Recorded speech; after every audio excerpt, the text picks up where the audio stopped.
మనది భారతదేశం, మనకు వేదం ప్రమాణం. ఇది పుణ్యభూమి. పవిత్ర నదీ నదాలతో, దేవాలయాల సంస్కృతి వైభవంతో, సనాతన ధర్మ జీవనంతో నడుస్తున్నది మన జాతి.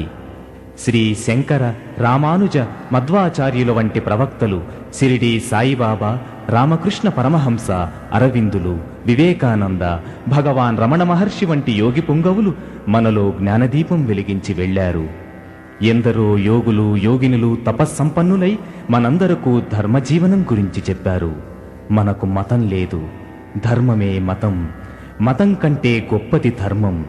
అంతకంటే మానవత్వం ప్రధానం కావాలి. అటువంటి మహనీయుల కోవకు చెందినవారే మన చివటం అమ్మగారు. అమ్మ యోగిని, మౌని, పరమ కారుణ్య స్వరూపిణి. 6 దశాబ్దాల పాటు ధ్యానంలో, యోగంలో అతీతమైన అలౌకికమైన స్థితిలో జీవించింది. అమ్మ సామాన్య గృహిణి, ఒక బిడ్డకు తల్లి కూడా. ఈ సంసార బంధాలన్నింటినీ తెంచుకొని రాగద్వేషాలకు అతీతంగా, అహంకార మమకారాలు లేకుండా చివటం అనే చిన్న గ్రామంలో 60 సంవత్సరాలు జీవించి ఆ గ్రామాన్ని పవిత్ర క్షేత్రం చేసిన మహాభక్తురాలు. అమ్మ విద్యావంతురాలు కాదు, సత్యం పలికింది, ధర్మం చెప్పింది. తల్లిలా ఆదరించి అన్నం పెట్టింది, మంచికి మార్గం వేసింది. అమ్మ నిరాడంబరంగా జీవించింది. అవధూతగా, అమృతమూర్తిగా చిన్న కుటీరంలో 2 పూటల భిక్ష స్వీకరిస్తూ, వచ్చిన వారితో గీత భాగవతాలు పారాయణం చేయిస్తూ అందరికీ మార్గదర్శకమై, ఎందరో తన్నాశ్రయించిన భక్తులకు వెలుగుదారి చూపించి కర్తవ్యం ప్రబోధించింది. ఎక్కడకు కదలకుండా షిరిడీ సాయి, భగవాన్ రమణ మహర్షి వలె నిర్మల ప్రశాంత వదనంతో దర్శనం ఇచ్చి ప్రపంచాన్నే తన వద్దకు రప్పించుకున్న మహాసాధ్వి శ్రీ చివటం అమ్మగారు. అమ్మ సమాధి ఇవాళ్ల పుణ్యక్షేత్రం.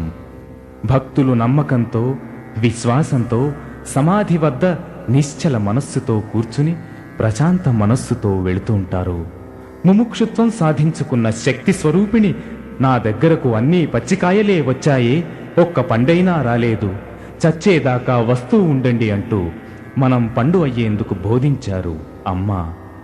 ఒక మహాత్ములు అమ్మ గురించి ఇలా అంటారు: అమ్మ సన్నిధి కాశీ, అమ్మను ఎప్పుడూ విడిచిపెట్టకు, నువ్వింక ఎవరి దగ్గరకు వెళ్ళనవసరం లేదు అన్నారు.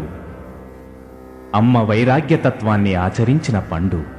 అమ్మ తనను నమ్ముకున్న వారి కష్టాలు, కన్నీళ్లు తుడిచి మార్గదర్శకం చేస్తున్నది. అమ్మ సమాధిలో దివ్య తేజస్సు ఉన్నది. అమ్మలో దైవాన్ని చూసిన వారెందరో ఉన్నారు. అమ్మ గొప్పతనాన్ని గ్రంథాలుగా వ్రాసి చెప్పిన మహనీయులున్నారు. అమ్మ గురించి శ్రీమాన్ డాక్టర్ బుట్టిగ ఆదినారాయణమూర్తి గారు, శ్రీ రామకృష్ణ బాబు గారు ఎంతో భక్తితో పాటలు వ్రాశారు. శ్రీ వింజరపు రామకృష్ణ సంగీత సారథ్యంలో మన హృదయాన్ని సుతారంగా భక్తితో కదిలిస్తూ మధురంగా పాడుతున్నారు గాయనీ గాయకులు. కనులు మూసుకుని శ్రద్ధగా పాటలు వినండి. మీ హృదయం పవిత్రవంతమవుతుంది. శాంతి, సౌభాగ్యాలు లభిస్తాయి. రండి, అమ్మ పాటలు విందాం.